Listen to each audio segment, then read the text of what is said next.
بسم اللہ الرحمن الرحیم۔ السلام علیکم ساتھیوں، آج کا ہمارا عنوان توکل ہے۔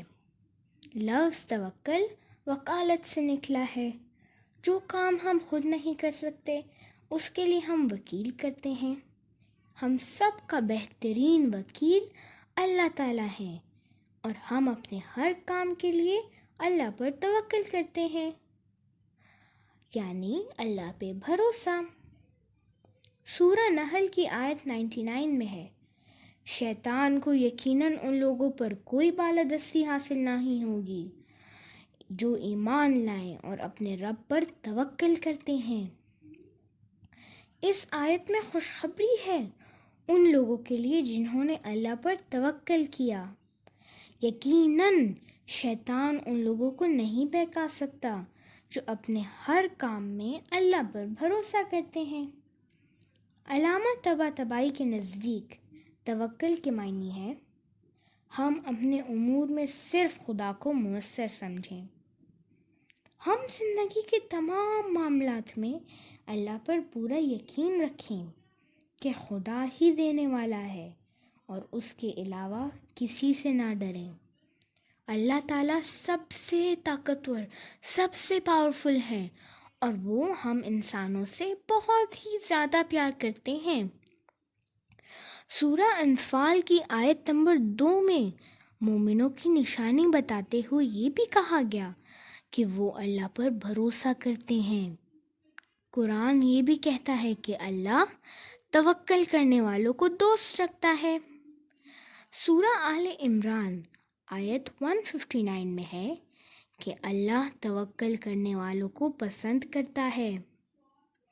امام علی علیہ السلام نے بھی فرمایا کہ توکل یعنی الہی فیصلوں پر راضی ہو جانا اور اللہ کے سامنے سر تسلیم خم کر دینا۔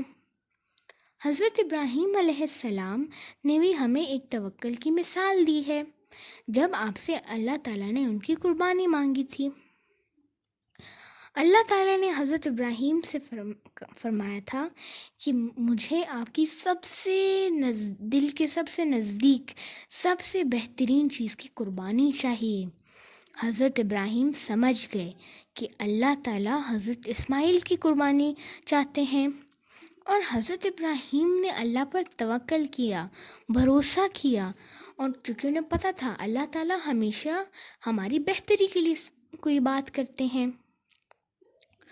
تو حضرت ابراہیم وہاں ایک جگہ پہ حضرت اسماعیل کو لے گئے۔ بیچ میں آپ کو پتہ ہے شیطان بھی انسان کی روپ میں آ کر بار بار حضرت ابراہیم کو روکنے کی کوشش کی، لیکن حضرت ابراہیم نے اس کی بات نہ مانی اور آپ نے اور حضرت اسماعیل نے اس پر پتھر پھینک کے اسے وہاں سے بھیج دیا۔ پھر جب آپ اس مقام پہ پہنچے تو آپ یہ دیکھنا نہیں چاہتے تھے کہ آپ اپنے بیٹے کو ذبح کر رہے ہیں، تو آپ نے حضرت اسماعیل کو ایک رسی سے باندھا اور اپنی آنکھوں پر ایک پٹی باندھی۔ پھر جب آپ نے اس چھری کو چلایا تو آپ نے اپنی پٹی اتاری اور دیکھا کہ حضرت اسماعیل تو سامنے ہی کھڑے تھے اور ان کی جگہ وہاں پہ ایک دمبا تھا۔ یہ اللہ تعالیٰ نے حضرت ابراہیم سے ایک امتحان لیا تھا، اور توکل کا سب سے بہترین منظر تو ہمیں کربلا میں دیکھنے کو ملتا ہے۔ امام حسین نے فرمایا کہ میں اللہ کی رضا پر راضی ہوں، اور کربلا کی زمین پر اپنے بچوں اور عورتوں کے ساتھ رکنے کا فیصلہ کیا۔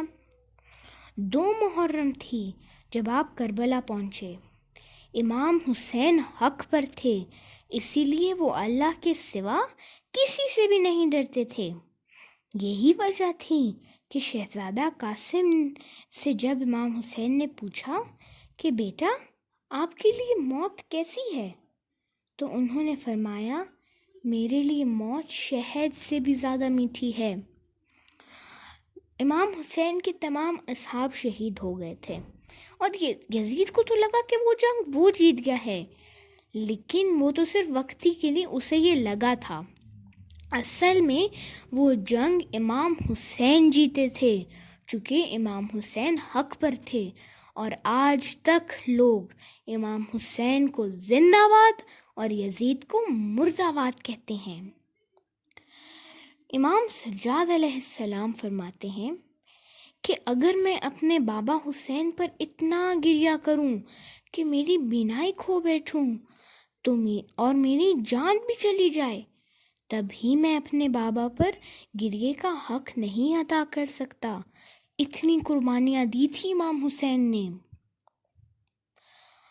سجاد زمانے میں حق کا ولی تھا، سجاد زمانے میں حق کا ولی تھا، شام کے بازار میں سجاد علی تھا۔